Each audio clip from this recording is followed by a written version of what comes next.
Assalamualaikum teman-teman. Ya, tahu kan itu openingnya siapa?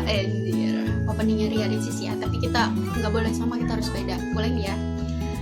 Assalamualaikum. Pokoknya assalamualaikum teman-teman. Balik lagi di channel aku Ayu Solihah.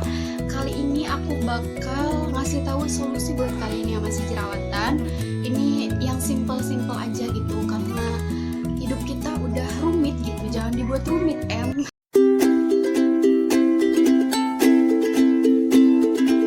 Jerawat, siapa yang males banget kalau mukanya udah kena jerawat? Itu kayak tamu nggak diundang tapi dia awet banget gitu sama kita ya. Kita udah coba usir balik lagi, karena pengalaman aku juga pernah jerawatan parah. Dari aku sekolah SMP aku udah jerawatan parah banget. Mau tahu nggak? Mau lihat nggak fotonya pas aku masih jerawatan nih ya? Itu foto mukaku, nggak tahu pas udah lulus sekolah atau masih sekolah kayak sekitar SMK-an gitu, aku nggak tahu. Pokoknya itu pas aku udah kenal skincare dan itu aku lagi ngalamin yang namanya detox. Aku nggak punya foto aku dulu waktu zaman SMP yang masih jerawatan gitu, aku nggak punya karena itu udah lama banget ya. Buat kalian yang masih bingung, kenapa sih muka aku jerawatan aja? Kenapa gitu? Ada juga kan yang faktor genetik, ada juga yang karena kita nggak cocok sama suatu produk terus itu nimbulin jerawat di muka kita. Jadi kita harus tahu jerawat itu timbul karena apa gitu. Kita harus tahu dulu dia bisa di muka kita itu kenapa gitu. Sini aku udah nemuin artikel tentang jerawat. Jadi aku baru nemuin artikel tentang jerawat, aku bacain ya. Jadi penyebab jerawat di sini yang pertama ada produksi sebum berlebih, yaitu zat yang diproduksi oleh kelenjar minyak untuk mencegah kulit kering. Itu yang pertama. Yang kedua, sumbatan pada folikel rambut oleh campuran sel kulit mati dan sebum. Yang ketiga, bakteri jenis Propionibacterium. Aku paling nggak bisa nih baca yang kayak gini. Kalau salah maaf ya. Propionibacterium acnes yang berkembang menyumbat folikel rambut serta menyebabkan peradangan. Bisa juga faktor genetik. Nah, itu udah jelas banget, pasti tahu udah tahu. Keturunan, jika salah satu orang tua memiliki masalah jerawat, itu pasti bakal nurun ke salah satu anaknya kayak gitu. Terus ada juga hormon. Terus penggunaan kosmetik, ada juga faktor stres. Nah, jadi buat perempuan-perempuan yang sekarang punya pacar tapi pacar kalian bikin stres, mendingan putusin aja, tinggalin aja, buang ke laut. Nggak boleh gitu. Kalian harus setia ya, setiap tikungan ada. Artikel ini juga dijelaskan faktor resiko jerawat. Jadi faktornya itu ada gesekan kulit dengan benda, kayak misalkan perempuan itu kerudung. Emang aku juga ngalamin banget di daerah sini, kadang suka jerawatan karena mungkin dari kerudung yang kotor. Terus kebiasaan rokok, ini buat para pria ya. Pria juga banyak kan sekarang yang berjerawat. Nggak pria yang wanita sih. Keturunan itu yang tadi udah dibahas. Terus ada juga konsumsi obat mengandung lithium, kortikosteroid atau obat anti kejang. Itu juga bisa menimbulkan jerawat buat muka kalian.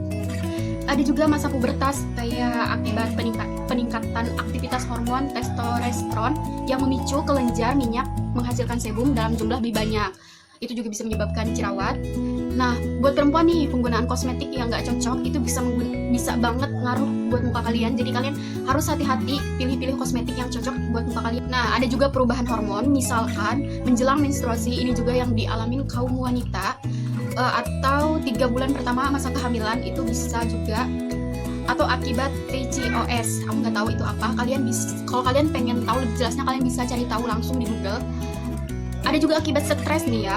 Ini yang tadi juga udah dibahas. Karena untuk pencegahan jerawat itu apa sih? Di sini dijelasin buat pencegahan jerawat. Yang pertama, membersihkan riasan wajah sebelum tidur itu harus banget, apalagi buat perempuan yang suka make up kayak aku. Kalau misalkan tidur itu riasannya harus dihapus dulu kalau bisa, karena aku juga sering banget kelupaan atau karena ngantuk banget jadi lupa hapus make up, itu besoknya emang kayak langsung timbul jerawat gitu. Terus mencuci muka 2 kali sehari dengan pembersih wajah bebas minyak. Jadi walaupun misalkan saking kalian takut muka kalian kotor, kalian cuci muka 1 hari bisa 10 kali, itu nggak boleh juga ya. Jadi cuci muka yang baik atau yang dianjurkan itu cukup 2 kali aja, pagi atau malam. Atau bisa juga kalian cuci muka siang kalau kalian ngerasa berat banget gitu, ini muka kayak udah banyak sampah gitu di muka. Jadi kalian bisa cuci muka.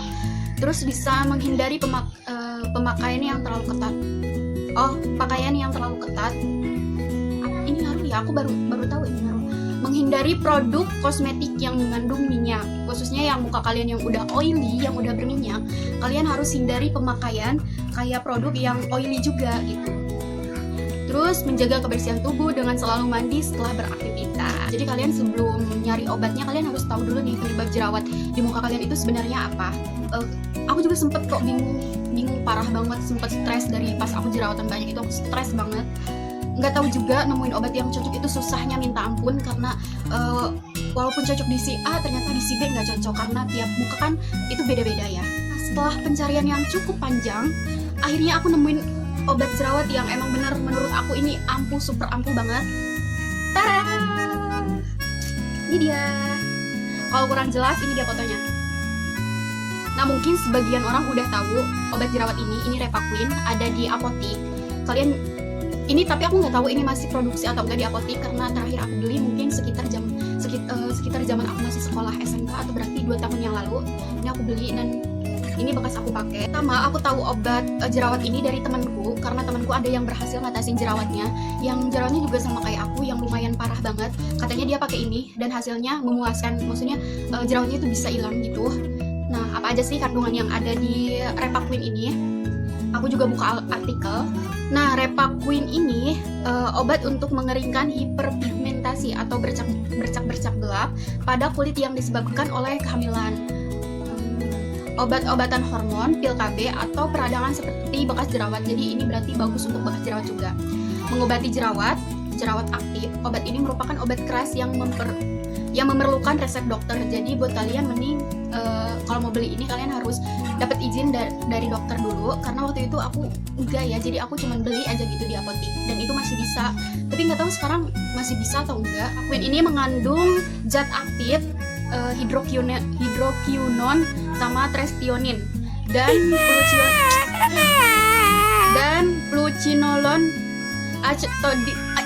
Pokoknya itu ya, nanti aku taruh di sini tulisannya. Nah, indikasi manfaat obat di sini ada pengobatan jangka pendek.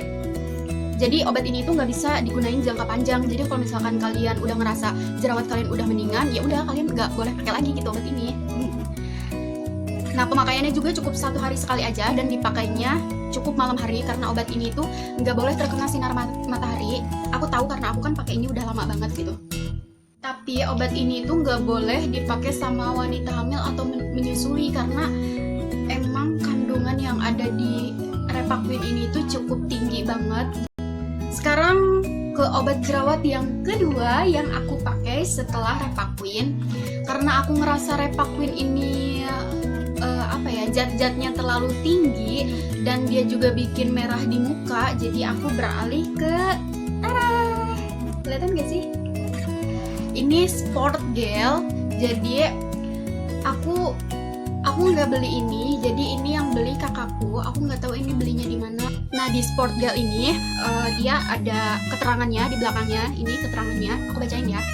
Jadi ini mengandung 2% salicylate acid untuk mengatasi bakteri penyebab jerawat dan ekstra daun Isodonis zephanius untuk membantu meredakan kemerahan pada kulit.